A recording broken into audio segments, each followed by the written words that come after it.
Hey there, it's Michelle Lamoureux, and welcome back to the Good Life Coach podcast. Thank you for being here.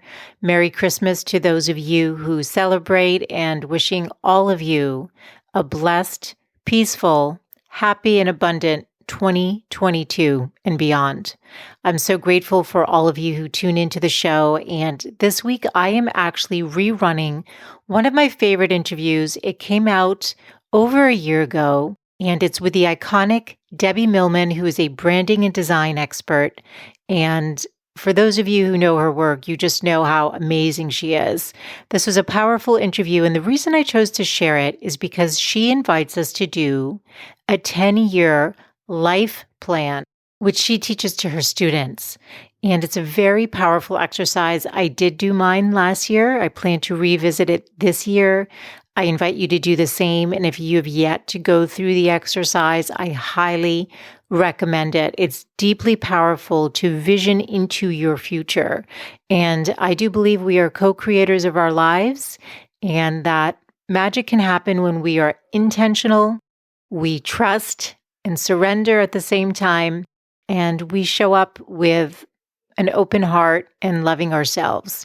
And that's at the heart of what this podcast is about. And this interview and this particular exercise, I think, is a perfect example of how to really take some time and dream and design a life that you love, and really be intentional about it. So I hope you enjoy it, and I look forward to reconnecting with you in the new year. Now remember, show notes can be found over at thegoodlifecoach.com/161 for today's interview.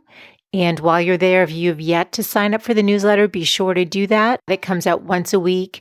And for now, I'm still gifting a copy of my book, Design a Life You Love, A Woman's Guide to Living a Happier and More Fulfilled Life, where you get 52 inspirations, one for every week of the year. So the timing to download a copy of it is perfect. Okay, on that note, let's get into the show. Here we go.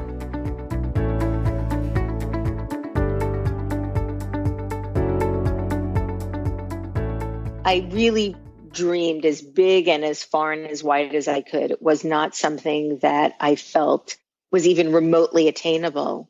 And then over the next year, things started to manifest, and I reread the entry in my journal where I'd written it about a year later. I was like, oh my God, this is terrifying. How amazing this is. I wrote all of this and I didn't even have any recollection of it. Wow. And I would say it took more than 5 years. I would say within 10 years, I would say 80 to 90% of it was achieved.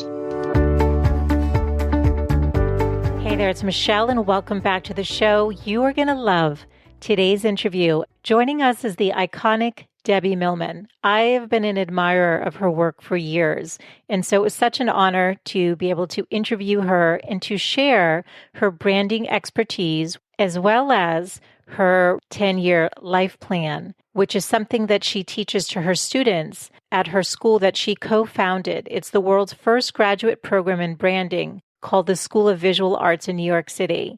And what Debbie shares today is how she learned this exercise from Milton Glaser and used it to manifest everything she wrote down within a 10-year period, which is remarkable. So I'm so excited for her to explain that process. So for 20 years, Debbie was the president of Sterling Brands, one of the world's leading branding consultancies. And under her leadership, Sterling grew to 150 employees in 5 offices. Now, while Debbie was there, she worked on the logo and brand identity for Burger King, Hershey's, Haagen Dazs, Tropicana, Star Wars, Gillette, and many more brands that you would recognize. Debbie is an author of 6 books, an educator, a curator, artist, and the host of the award-winning podcast, Design Matters. She's been named one of the most creative people in business by Fast Company and one of the most influential designers working today by Graphic Design USA. You'll hear that Debbie is so committed to everything she does and also committed to giving back. And she's currently working with Law and Order, SVUactor and activist Mariska Hargitay's Joyful Heart Foundation to eradicate sexual assault, domestic violence, child abuse, and the rape, kit backlog. So just two little footnotes before we get into the show. Wanted to mention that you'll hear me talk to her about Roxanne in the beginning of the interview. Roxanne Gay is Debbie's now wife. They were engaged at the time of the show. And the other thing is I had asked Debbie her thoughts on people trying to create a brand out of themselves, and she gave a really interesting answer. Unfortunately, I had a technical issue on my end that while she was speaking, part of the audio dropped. So I only have part of her answer, but I kept it in because it was such a good response. And I think it gives you a clear picture on her thoughts about that. So remember, all of the show notes can be found over at thegoodlifecoach.com. And as you know, this show is all about designing life that you love. And I'm so excited for Debbie to share how she continues to do this and how we can too. So here we go.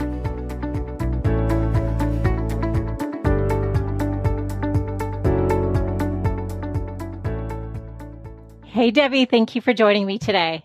Oh, Michelle, thank you. It's really a pleasure to be with you. Thank you. I'm honored to have you here. And first, I want to congratulate you. So you did your first TED Talk, which I thought was phenomenal. So that's amazing. 15 years on your own podcast, Design Matters, also phenomenal.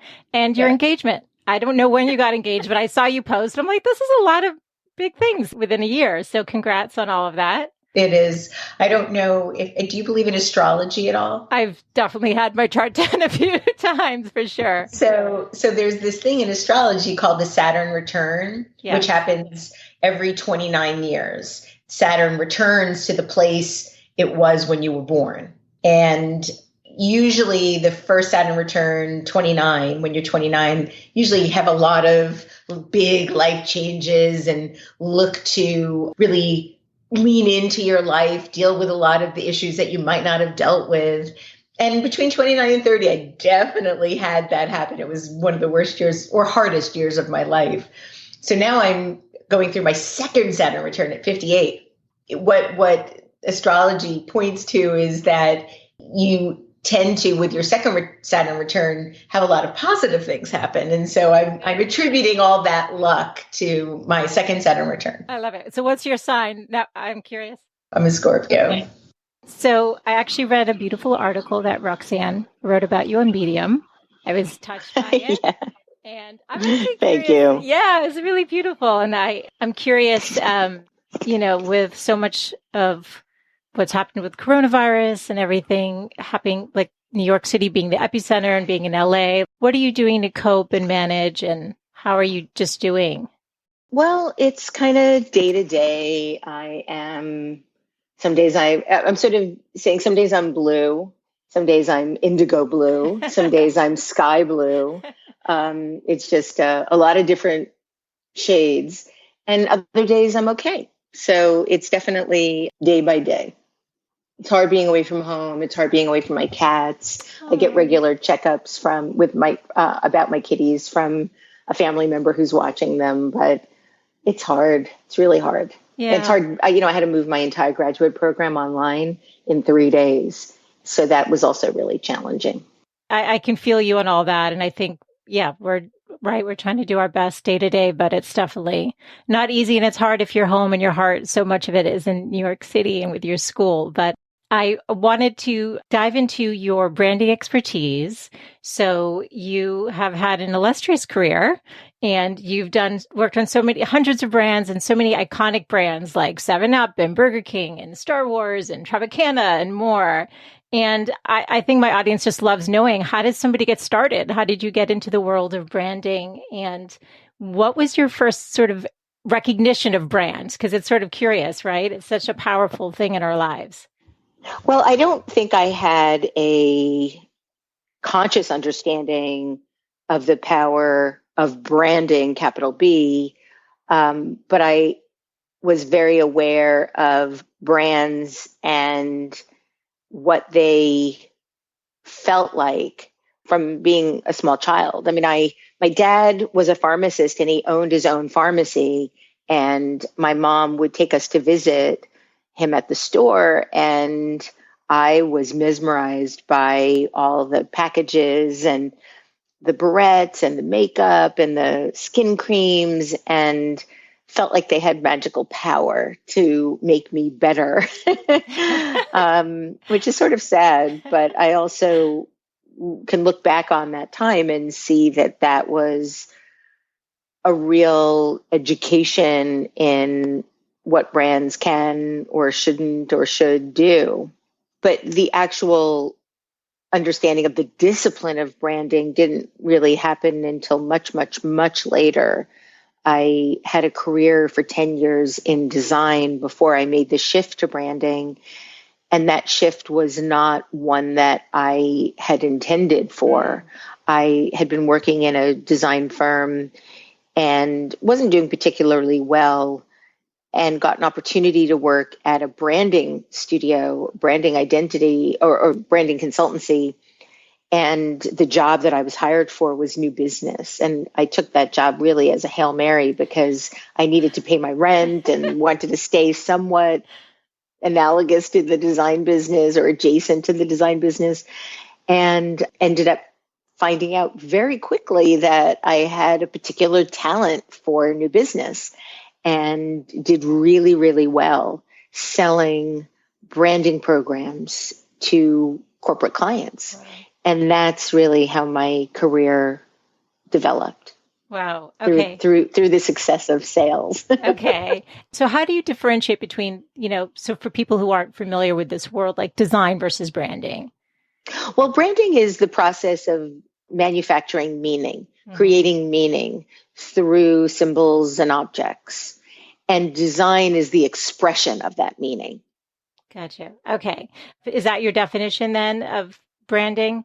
Well, branding is manufacturing meaning. Okay. And I'm not using manufacturing in a pejorative way. People are like, oh, that sounds so manipulative and fake. Well, it kind of is in a way, in that you're making something out of nothing. Right. You're creating something that then you want to communicate meaning and value with. I often say that branding is the result of a journey of positioning. Mm-hmm. And you're creating something, and you're creating a positioning around that thing that you want to communicate out and create consensus around. And design is that consensus. You're using design to create consensus. Right. So it's curious though. So when you were hired, getting the new business, whatever, let's say, to either create a new brand or to rebrand, and it's all about infusing, creating that meaning. How do you stay true to that? How do you do that? Because there's a lot of entrepreneurs who listen. And I think what happens, it's a very noisy world with social media, and everyone starts comparing, and they lose that essence of even who they are or what they represent. So I'd love your thoughts on how do you create? How do you approach it? Well, I think that any brand that either needs to be redesigned, or any entrepreneur that's creating a new brand or hoping to create a new brand, has to ask one really important question, which is, why does the world need this? And does the world need another bottled water? I don't think so. Do we need any bottled water? Big question for another day. So if you're looking to create something in service of an audience that needs this, then I think that there's opportunity to make something important. If you're doing something strictly for the result of making money, selling it to a much larger company and becoming rich, those are very internal reasons. So look at your audience, see what you can create in service to them. If in the process of making something in service for others, you can also benefit from that, then I think it's a great idea and something that you should pursue. Yeah, thank you. And did you have a favorite? Maybe that's like picking a favorite child or pet or something, but did you have a favorite project that you worked on? You worked on so many, but was there one that just was, for some reason, that just connected to you in some way? Well, I would say one of the most important was the work that I did with my client at Kimberly-Clark at the time.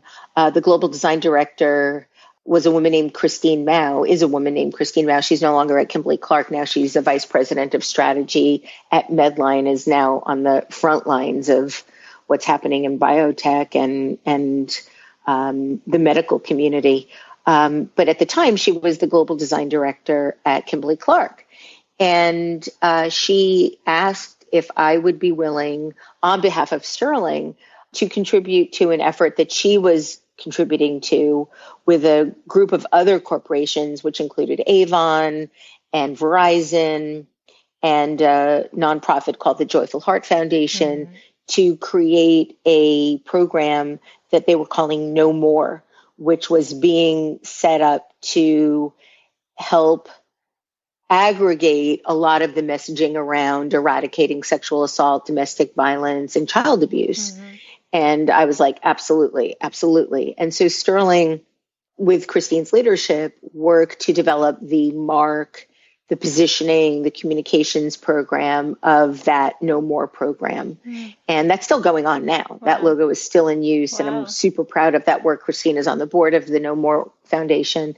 And then in the meantime, because of the collaboration with the Joyful Heart Foundation, which was founded by Mariska Hargitay, who's the star of Law and Order SVU, I was invited then to help them with their positioning and their mark, which I did, and then was asked to join that board. So I'm actually now the chairman of the board of the Joyful Heart Foundation, whose sole purpose at the moment is not only to eradicate sexual violence, but to end the rape kit backlog, which is the result of that sexual violence and the culture of undermining evidence of sexual assault victims. Wow, that's really so beautiful. And I'm wondering, when you're talking about meaning and being able to create something that's so deeply important, I'm so curious with all the work that you've done. What do you feel about what you're seeing now? So I have an 11-year-old, so I have a tween. You go out to eat. Well, not now, but when we used to go out to eat before COVID. Back in the olden days. Right, exactly. Right. 3 months ago. You see young women, everyone's so there's the brand for the water bottles, everything. And now there's everyone's trying to create a personal brand, it seems like, and put their mark on the world. And so, when we were growing up, I'm 49, maybe that community was your 300 classmates in high school. And so you'd want to wear the Gibro, at the time it was Gibro jeans. But now it's it's global. The desire is to infuse your sense of self through influence and likes and this thing. And I'm just so curious because I'm concerned as a mom. Please share. You must have opinions on this. Yeah, I do. I'm actually working on something right now that I'll share with you in terms of some of my thinking, because I have very strong opinions on this topic. Okay. I don't believe that a person should aspire to be a brand. You can own a brand, you can represent a brand, but to be a brand is a very different thing. Okay. As I mentioned before, brands are manufactured. They don't have any internal life. Yes. They don't breathe. They don't have a soul. They don't have consciousness. You tend to want your brand to be fairly consistent and predictable. If you open up your bottle of water and it tastes different, you're not going to be like, oh, wow, that's a change. You expect it to taste like it tasted the last time you had it. Otherwise, You're suspicious that there's something wrong with it. That's right. So brands don't direct themselves. They're directed by people. Yes. People are alive and messy and complicated and inconsistent and complex. You want to be complex. You want to be multifaceted. And humans have a sense of right and wrong, good and bad. Products can be brands. That's what we want to make them in order to have mutual consensus, to have mutual understanding and global consensus. Humans have a moral compass. Brands don't. And what I think humans should maintain and grow and evolve is their reputation and their character. And you earn a reputation by trying to do things well. And it's interesting. I mean, Debbie, you're not just a brand expert, but you're an author of 6 books. You have your podcast. You have designed, you're an artist, a TED speaker now. You've designed beach towels and wrapping paper, and you're editor for Print Magazine, and you created the world's first master's program in branding, which is amazing. Where does your motivation come for reaching out and affecting so many people? I mean, because I think a lot of people struggle with figuring out who they are, but I feel like you've designed really a beautiful career, and I just am curious how that's unfolded for you. Well, I think that a lot of it really comes from wanting to feel like I have meaning and value. It's somewhat selfish, I think. I've combated feelings of not mattering and a sense of not being someone that adds to the world in some ways. So I think that a lot of that is to create a sense in myself of being worthy. And I think so many women feel that, including myself, and I know the women listening, so I actually really appreciate you saying that. But with all the amazing work that you've done, I feel like it's not really fair to say that for you. I'm sort of... I know, it's very deep. And, it is. You mentioned Roxanne. Yeah. She watches how hard I work and Yes. is often pointing out that no matter how high a bar I set for myself, if I even come near reaching it, I just raise it higher, so that there's always this quest to try to be better. And that just comes from my lack of self-esteem. Oh, you're such a beautiful soul. Thank you for sharing that, because I think so many women are going to relate, myself included, where, we just feel like you're constantly striving. And then, like you said, you hit that thing and then it's like, oh, well, maybe I need to be out there proving myself more. But then, as Roxanne would say, look at all you're doing. Like, it's incredible what you've created. I mean, and I still don't feel like it's enough. So there you have it. Okay. Well, that's actually helpful hearing, because I was going to actually ask too, like, with the successes and the different things, have you found that part in your heart where you feel like, okay, yes, I don't care anymore. Like, I know it and I can feel it. It's resonant within, but it's a life's work. Do you think it's a life's work? Yeah, I do. I think admitting that you feel that way is a big part of acknowledging that it exists and working on it. For a long time, I wouldn't have been able to say that, but fortunately now I can. So maybe just awareness is the first step. Yeah. And maybe, I mean, in a way though, but with all the good that you've created, it's like you giving a gift back. So wanting you to acknowledge, like, the benefit that the rest of us have received from the beauty of your work and your commitment and your hard work. Thank you, Michelle. Thank you. It means a lot to hear it. It really does. I'm telling you, as somebody who has followed you and has so much admiration, that I'm so deeply grateful for your work and your commitment. So thank you, Michelle. Thank you. Thank you. I'm wondering, do you have practices or questions that you do to kind of tune out the noise and just stay connected to what that next step is? Even if you're feeling like it's aspiring to the next step on the ladder, but anything that you do to intuition, what guides you to the next project? Is it sort of things that come in, or do you actively seek or have those goals or something that? Yeah, I mean, I think that one of the biggest contributors to the various things that I've done over the last 15 years was the creation of my 5-year life plan in the class that I took with Milton Glaser in 2005. He doesn't teach it anymore, unfortunately, but at the time he was doing summer intensives at the School of Visual Arts. And this was before I was even teaching. And I took the class, and one of the exercises in the class was envisioning your life 5 years out. And very clearly, very distinctly, very detailed, to write out what that day looked like 5 years into the future, as if you could do anything you wanted without any fear of failure, humiliation, rejection, etc. And he really urged us to write that plan with as much heart as we could muster, because he found it to be a rather magical exercise. And over the 50 or so years he'd been teaching, it was one of the most profound and powerful exercises that he taught. And I did. I put my whole heart into doing it and then put it away. I really dreamed as big and as far and as wide as I could. It was not something that I felt was even remotely attainable. And then over the next year, things started to manifest, and I reread the entry in my journal where I'd written it about a year later, and was like, oh my God, this is terrifying. How amazing this is. I wrote all of this and I didn't even have any recollection of it. Wow. And I would say it took more than 5 years. I would say within 10 years, I would say 80 to 90% of it was achieved. Then I would say within 13 years, everything had happened. except the things that I had changed my mind about that I didn't want to happen. So that was interesting. And then in 2017, I decided to write another one, and quite a number of those things have manifested as well. Again, big, fat, giant dreams.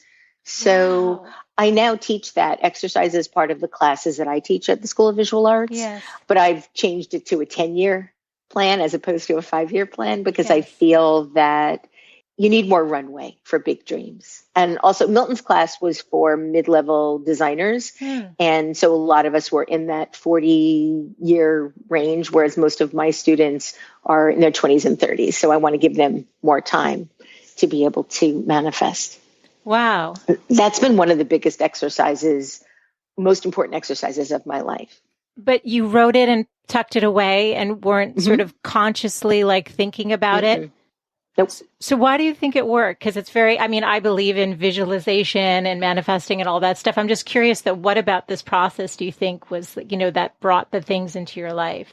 I think it's about declaring your wants, declaring what you want for your life and not just waiting for things to happen, but actually declaring that something like this is important to you and then letting your unconscious take over to some degree in guiding you there. Yeah. And so it's just in terms of like dialing in a little in case somebody wants to do this or how you teach it is it just write as much as you want just write as long an essay as you want. And then we share it in the class. You do. So there is this sort of putting it out in the world. A declaration of intention. Yeah. And I also get the same response that Milton has had where so many of my students are writing me 5 years, 10 years later and saying, wow, this really is powerful. Wow. And does he, or do you advise to talk about like the different areas of your life, relationships, home, career, or is it just free form? People just write whatever they want to write. Some people, relationship is more important to them. Some people, career is more important at that point. It's up to whatever anybody wants. Wow. Okay. So I'm totally doing this. And I think everyone should do it who's listening. Yeah. So I talked about it on the Tim Ferriss show, and then some lovely person transcribed what I said and put it and made a website out of it. And I think it's called your 10-year plan.com or something like that. But if you Google Debbie Millman, Tim Ferriss 10-year plan, you'll find it easily. Okay. I'm so looking that up. And actually, when I heard you on Tim's podcast, I love that episode. I thought that was a beautiful interview. And there was a story that you told that really touched me about when you were 8 years old and you had drawn and you had found this picture. Yes. Can you tell that story? Well, I grew up in a really challenging environment, physically, sexually, emotionally abused for quite a long time. And I had no idea what I wanted to be or do. And I struggled for the first 15 years of my career, the first 10 especially. And in my 40s, I discovered in a box of things from my mother that she'd given me a drawing that I had made when I was about 8 years old. And it was a drawing that featured people on a city street. I think me and my mother walking. I was a little girl, so it was a mom-looking person and a little girl. And it's Manhattan. And I'm a native New Yorker, but I hadn't had any real exposure to Manhattan until I was in college. I was much more Brooklyn, Staten Island, and Queens. That was the bridge and tunnels. And actually, no, it was a little earlier in high school because my parents got divorced and my dad moved to Manhattan. So in high school, I did have some exposure to Manhattan, but this was clearly written quite a long time before that. What I realized when I looked at it, that I sort of predicted my whole life. I was very careful in the way I drew this picture. And on the bus, it says bus, and on the bank, it says bank. And on the dry cleaners, it says dry cleaners. Who even knew that I knew what dry cleaners were when I was 8 years old? Yes. And then there was a Lay's potato chips delivery truck. And rather than just writing delivery truck, I wrote Lay's potato chips. And so clearly I knew what logos were back then. So at 8 years old, I envisioned this life where, I'm living, going to the bank, going to the dry cleaners, taking taxis and cabs, and drawing logos for a living.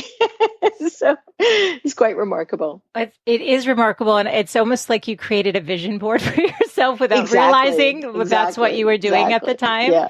Yeah. So I love that story. And I've heard you talk about how you always knew you wanted to have a creative life. And that art was a part of you. And I think that there's a lot of us, myself included, a lot of the women listening who our creative expressions, those parts of us we kind of hold in a private space and we don't allow. It's like, it's so deeply protected.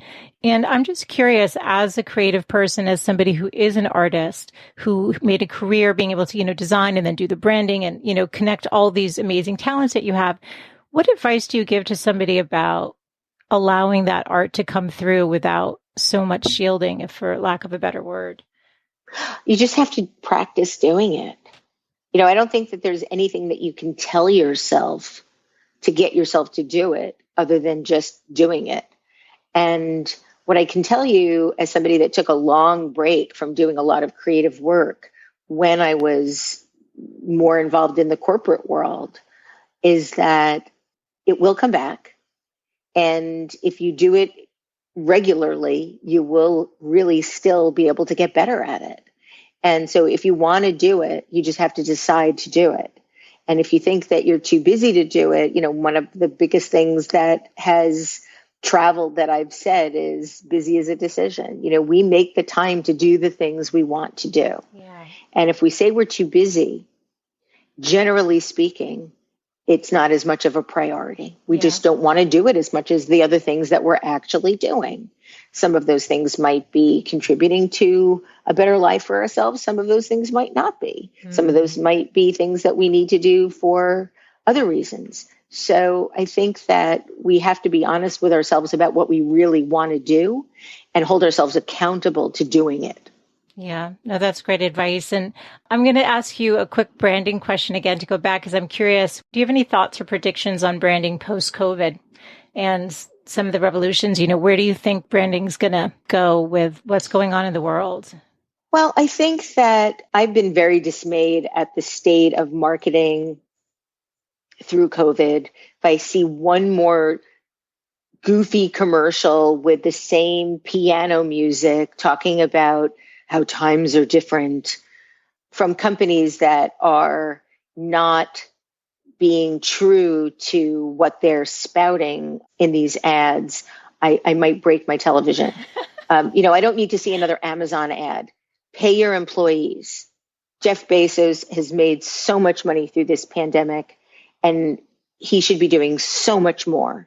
So I'm really rather disgusted by the advertising that I'm seeing and how inauthentic and perfunctory and template cookie cutter it is. Sorry for the rant. No, that's okay. And I'm also really dismayed by a lot of what we're seeing now in terms of the response to the racial inequality and the rioting that we're seeing. Don't post something unless it's helpful. Do not post something to assuage your own privilege and guilt. Yes. Post something if it means something. I'm tired of looking at all of this faux activism online that isn't really doing anything but giving somebody a sense that they're contributing when they're really not. Mm. So I think it's a really, really hard time we're living in. And this gets back to the question you asked before about, branding ourselves. A lot of what we do online is to project an image of who we want to be as opposed to who we are. Yes. And I think we need to look really carefully at what we do and what we say and how we behave before we start to communicate that in a way that is performative as opposed to sincere. Yeah, no, that's so true. Thank you for that. To go back to your 10-year remarkable life plan, you talked about one of the questions you asked your students to think about is their non-negotiable when figuring out what they really want. And for you, that was living in Manhattan. Mm-hmm. What would you say it is for you today? Has that changed? My non-negotiable is being with Roxanne. In terms of where we live right now, I'm in Los Angeles because we decided that it would be better for us to be here, less density, bit more sunshine and a big backyard. I'm actually growing a garden now, a vegetable garden for the first time in my life. And it's something I've always wanted to do. I have little cucumbers that are coming up. God, it's kind of amazing. Actually, coming up isn't the right word, just growing. They're tiny little cucumber nubs. It's the cutest thing. Oh my goodness. So that's my non-negotiable now, is to be with her. As far as where we live, I imagine at this point now that we'll be living bi-coastally, at least for the time being. I'm not sure when we're going to go back to New York, but my work is mostly in New York, so I will have to go back. And I do want to go back. So. Of course. I just want us to be together. I love it. That's a beautiful answer. That's awesome. Can you leave the women listening with your 3 best tips? I usually say on living a good life, but I'm going to say on designing a good life. On designing a good life, 3 tips. Oh, no pressure. 3 big tips. Continually think, if not now, when? Our time is finite. And as I get older, I'm becoming more and more terrified by how finite it is and how fast it goes. So if not now, when? And then something that I've written about, if you want a remarkable life, you really have to commit to doing it. You are the only person that most likely is standing in your way of doing something. And if you're not, then maybe think about what you could do to be the person that decides. And don't give up your dreams or edit your dreams before they're even something that you try. A lot of people, myself included, decide what's impossible before they really determine if it's possible. And most of that sense of it being impossible is self-generated. So I'm not smart enough, I'm not pretty enough, I'm not connected enough, I'm not talented enough. We self-edit what's possible for ourselves. And if I had to look back on my life, I'd say the biggest regret that I have is limiting what I thought I could do because of my own issues with how capable I thought I was. So try it before you decide you can't. Before you decide you can't. It's better to at least know. I think regret is something you don't ever get over. You get over failure and you get over rejection because you can metabolize those emotions. But you don't ever really get over regret. You always think, what if? What if I had? What if I could have? And so what I can tell people is lean into the rejection because you might not be rejected. And if you are, then you can still try again. You can augment your approach. You can come up with a different way in, but you get over rejection. You don't get over regret. So that's the second thing. And then the third thing, don't give up on love. So, I didn't find the sort of love of my life until I was 57. Love that. So don't ever give up on love. It's so beautiful. Can I ask you one more question? Sure. What do you think that your 85-year-old self would tell you about living a good life? What do you think she'd want you to know? Aside from moisturize,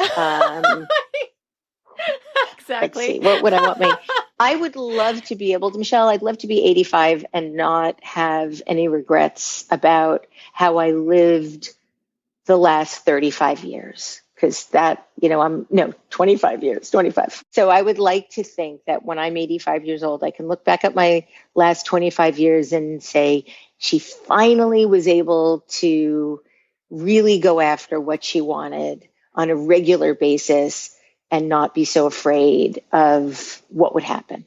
That's so beautiful. I love your heart. I love the way you communicate. I love everything you've shared. And I'm so grateful. If people want to learn more about you and your work, Debbie, where do I send them? Where should I send them? DebbieMillman.com. That's my website and also my Twitter handle and my Instagram handle.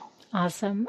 Thank you from my heart for taking the time, especially in light of everything going on in the world. This has been such a pleasure. So thank you so much. Thanks, Michelle. Thanks for a wonderful conversation. Thanks so much for tuning in today. I hope you gained some new information or inspiration for your life. That the essence of this show is to really wake up to what's possible for you, to reclaim your beautiful voice, and to really learn to love and prioritize yourself. So if you gained any value from any of the conversations you've tuned into, Make sure to subscribe on your favorite podcast player. You can do that right now on your phone. And please do consider leaving a rating and review if you have yet to do so on Apple Podcasts. It's actually how more women can find the show. And I really want to grow a community of women who are loving themselves and living full on. So thank you as always for tuning in. And I look forward to reconnecting with you next Wednesday. Bye for now.